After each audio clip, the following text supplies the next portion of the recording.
कैसे हैं सभी लोग। आज मैं आपसे बात करने वाला हूं एक ऐसे मुद्दे पर जो कि हमारे देश में इस समय चर्चा का विषय बना हुआ है। वो मुद्दा है राघव चड्ढा और उसके साथ 6 अन्य आम आदमी पार्टी के सांसद। ये सभी सांसद बीजेपी में अभी अभी शामिल हुए हैं। अब वर्तमान में ये चर्चा का विषय बना हुआ है कि क्या इन सभी सांसदों पर एंटी डिफेक्शन लॉ यानी कि दल बदल कानून लागू होगा या नहीं होगा। आज मैं इस वीडियो में आपसे बात करूंगा कि दल बदल कानून क्या है, ये कानून कब लाया गया था, इसका भारतीय संविधान में कहां पर प्रावधान है और इस संविधान को यानी कि इस दल बदल कानून को लाने के पीछे भारतीय संविधान में कौन सा संशोधन करना पड़ा और वर्तमान समय में राघव चड्ढा और अन्य जो 6 आम आदमी पार्टी के सांसद थे, ये सभी राज्यसभा के सांसद थे। और कई जगह मैं सुन रहा हूं कि कुछ लोग कह रहे हैं कि 7 सांसदों ने बीजेपी में शामिल किया है तो ये विलय हो गया है, आम आदमी पार्टी का विलय हो गया है। लेकिन ऐसा नहीं है। मैं इसके संबंध में आपको पूरी जानकारी दूंगा, इस वीडियो को आप अंत तक देखिए। सबसे पहले मैं आपको बताता हूं कि दल बदल विरोधी कानून होता क्या है। दल बदल कानून का मतलब होता है कि जब एक पार्टी का नेता जिस पार्टी से चुनाव लड़ता है और यदि वह उस पार्टी से जीत हासिल करता है तो कानून ये कहता है कि वह उस पार्टी के प्रति वफादार रहे। फॉर एग्जाम्पल के तौर पर जैसे राघव चड्ढा ने आम आदमी पार्टी की तरफ से चुनाव लड़ा तो दल बदल कानून कहता है कि भाई आप आम आदमी पार्टी की तरफ वफादार रहो, आप पार्टी मत चेंज करो। लेकिन अगर कोई व्यक्ति जो एक पार्टी से चुनाव जीतता है और वो दूसरी पार्टी में शामिल हो जाता है तब ये कानून लागू होता है, दल बदल कानून, एंटी डिफेक्शन लॉ जिसको हम कहते हैं। ये 52वें संविधान संशोधन के द्वारा सन 1985 में इसे लाया गया था।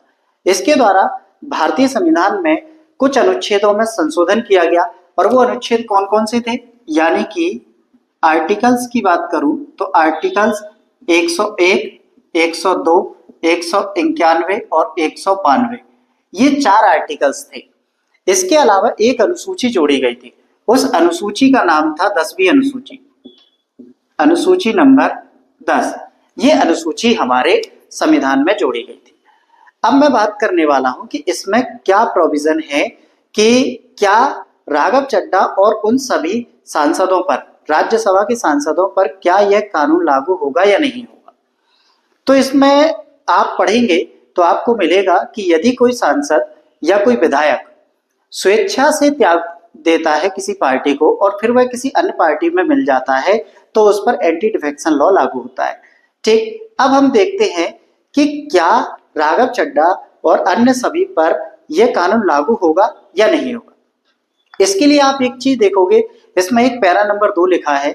अगर आप कभी 10वीं अनुसूची पर ध्यानपूर्वक पढ़ोगे तो पहले उसमें 91वां संविधान संशोधन जो कि 2003 में किया गया था, उससे पहले की स्थिति बता रहा हूं मैं आपको। 91वां संविधान संशोधन, 91वां संविधान संशोधन, और ये कब हुआ था? सन 2003 में। कब हुआ था? सन 2003 में। इसमें इस संशोधन से पहले क्या व्यवस्था थी, यदि किसी पार्टी के 1/3 मेंबर अगर किसी दूसरी पार्टी में चले जाते हैं तो फिर हम उसको कहते हैं मर्ज यानी कि विलय, और वो पार्टी पूर्ण रूप से दूसरी पार्टी में शामिल हो जाती है, मर्ज हो जाती है।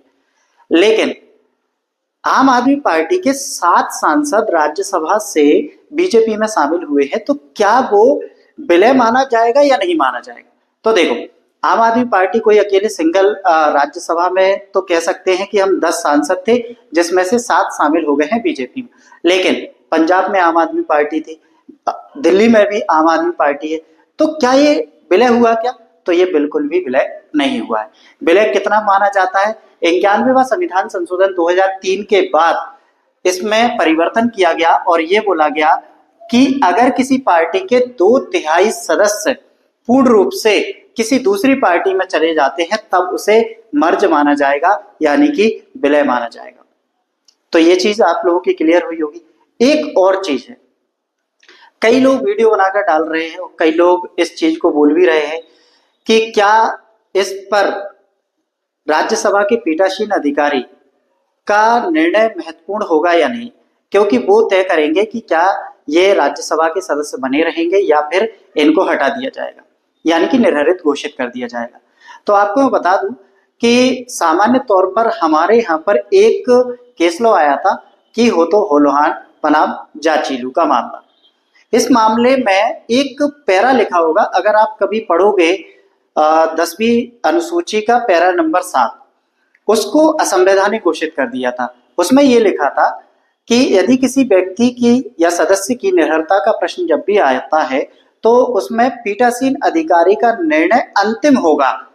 अब यहाँ पर अंतिम होगा मतलब उसको हटा दिया गया है। अगर हटा दिया गया है तो अब इसका मतलब ये हुआ कि अब इस बात को उच्चतम न्यायालय में भी चैलेंज किया जा सकता है, यानी कि राज्यसभा के पीठासीन अधिकारी का निर्णय अंतिम नहीं होगा। अब हम बात करते हैं कि क्या राघव चड्ढा और उन पर एंटी डिफेक्शन लॉ लागू होगा या नहीं, तो ये बिल्कुल भी लागू नहीं। दल बदल विरोधी कानून को लाने की आवश्यकता क्यों पड़ी? आपको एक मुहावरा सुनाता हूं मैं, आया राम गया राम।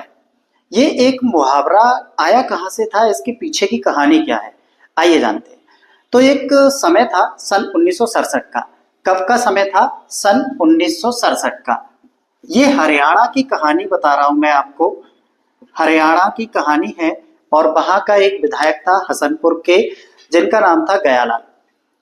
इन्होंने क्या किया, कांग्रेस पार्टी के ये नेता थे और उन्होंने सबसे पहले तो कांग्रेस पार्टी से चुनाव लड़ा।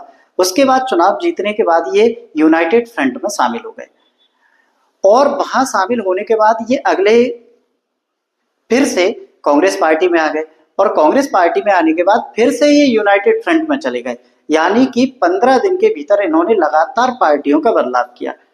इस बात से परेशान होकर कांग्रेस के नेता राव बीरेंद्र सिंह ने शाम को जब पार्टी का प्रेस कॉन्फ्रेंस रखा तो उसमें कहा कि अब गयालाल आयाराम हो गया है। और उसी समय से जो मीडिया थी उसने आयाराम गयाराम का एक मुहावरा सबके सामने प्रस्तुत कर दिया। और उसी समय 1967 से 1968 के दौरान भारत में लगभग 400 विधायकों ने अपनी पार्टियां इस तरीके से बदली थी और उसी समय से एक नींव पड़ना चालू हो गई थी कि अब समय आ गया है कि जब दल बदल विरोधी कानून को देश में लागू किया जाए और जिसके माध्यम से जो नेता या जो प्रत्याशी जिस पार्टी के माध्यम से जीत हासिल करता है वह उस पार्टी के प्रति वफादार रहे। उम्मीद है कि आपको ये मेरी वीडियो पसंद आई होगी। आई होप कि आप इस वीडियो से बहुत कुछ सीखेंगे और आप इस वीडियो को अधिक से अधिक लोगों तक शेयर करें ताकि उनको जो जानकारी सही तौर पर प्राप्त होनी चाहिए वही प्राप्त हो। ये जानकारी ऑथेंटिक है। आप इस जानकारी को अधिक से अधिक लोगों तक शेयर करें, वीडियो को लाइक करें और कमेंट जरूर करें।